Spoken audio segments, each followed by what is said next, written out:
Assalaamu calaykum asxaabta hawada ku walaalowni wayna islaamay meel kasta aad joogtaan maanta mawduuceena waxaa waaye sidee loo ogaadaa haddii ay qofka si qarsoodi uu ku jecel yahay sida qofka macnaha si qarsoodi ayuu ku jecel yahay sidee ku ogaan kartaa si kastaba ha ahaatee waxaa jira siyaabo kale oo ku ogaan karta qofka hadduu ku jecel yahay oona doorbidaysa inaad qariso camal aad doorbidaysaa soo marka calaamadaha aad kale ku ogaan kartid waa arki doontaa haddii aad tahay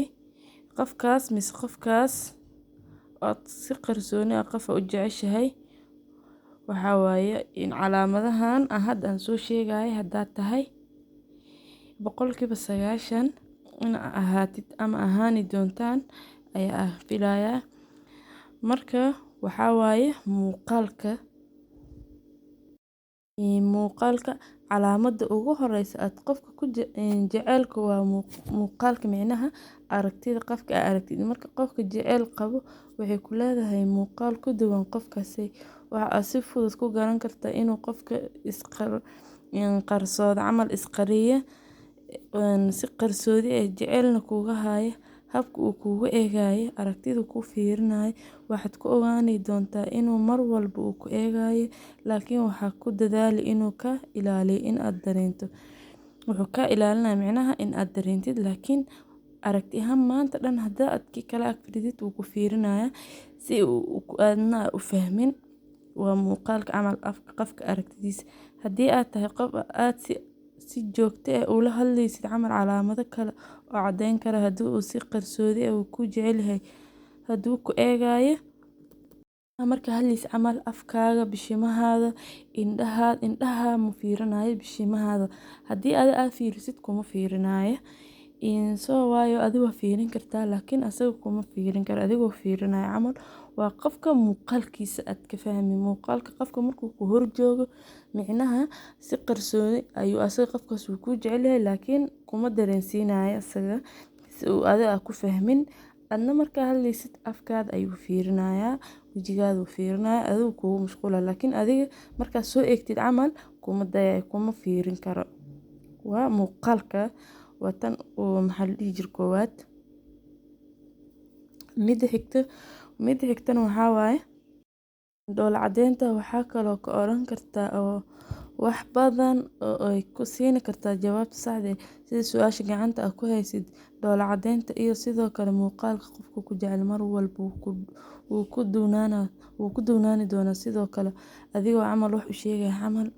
si oo daacad camal kula hadlaya waayo jecel ayuu ku qabaa wax kastoo qalbigiisa ku jiro qofkaas wuu ku sheegay laakiin saacada aad ku dareemin in haddana qofku wuxuu ku tusi doonaa inuu ku faraxsan yahay in wax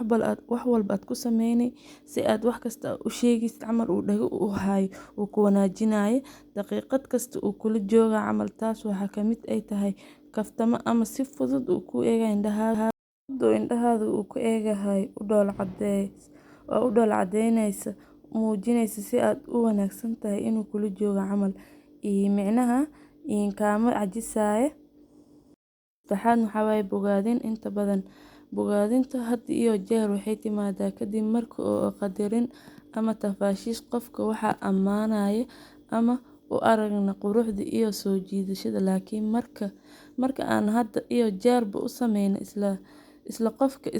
isku mid ah camal waa calaamad muujinaysa in wax aad ugu mahadcelinayno iyada oo wax dhalinaysa dareen kale oo kasii daran waad fahanteen rajaynaya sidaa darteed ammaanta oo loo taxgelinayo ayaa sidoo kale u taxgelinaya inay calaamad u tahay jaceylka qofka iyada oo dadka ay jecel yihiin dabeecadaha ay qiimeynayaan qofka oo soo jiidanaya haddana micnaha tan kalena waxaa waaye adigoo taxgelinaya tan waxaa awood u yeelan doontaa in aad si fudud u ogaatid haddii uu qofku ku jecel yahay laakiin uusan kuu qiraynin ilaa hadda marka uu bilaabayo inuu ku ammaano marar badan qofka haddii aragtid mar badan uu ku ammaanahay waad fahmi afraad waxaa waaye rabitaanka in waqti badan uu kula qaato kuwa runta ku jecel waxay rabaan inay waqti badan kula qaataan ay fursad ay u helaan in ay ku eegaan intay awoodaan ay ku arkaan adigoo dhoola cadeynaya micnaha ay kula hadlaan mawduucyada ugu fiican dabcan uu kusii weyn yahay marka uu kula kulmo waqtigan, laga yaabaa inuu u sheego inuu ku jecel yahay isaga oo ka muuqata mid micnaha asagoo qofkaasi ay ka muuqata mid ku adag isaga, laakiin wax walba waa ku caddayn yahay, wuu ku caddaynaa micnaha wuxuu ku leeyahay waan ku jeclahay. Saas waaye markaas fursad ayuu u helayaa in uu soo bandhigto inuu ku jecel yahay, rabitaanka in uu waqti badan uu kula qaato qofkaasi. Si kastaba ha ahaatee, waxaa laga yaabaa in uu kugu martiqaada in aad u baxdo casho ama aad la hadasho. Si kastaba ha ahaatee, waxaa ogaani marka aad sameyni doonto wax walba si uu waqtigaaga uu kula joogo, micnaha saacad yar camal markuu kula joogo, markuu haddana uu kusoo eego camal waxyaalaha marka aad fahantid ayuu asagana kusoo bandhiganayaa rabitaanka waqtiga uu hadda uu kula qaadanayo inuu usoo bandhigto inuu ku jecel yahay. Markuu kusoo fiiriyo camal waad fahanteen aan rajeynayaa. Marka asxaabteyda aan jeclahay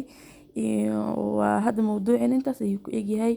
Wixii faahfaahin dhinaca commentiga noogu soo reebo.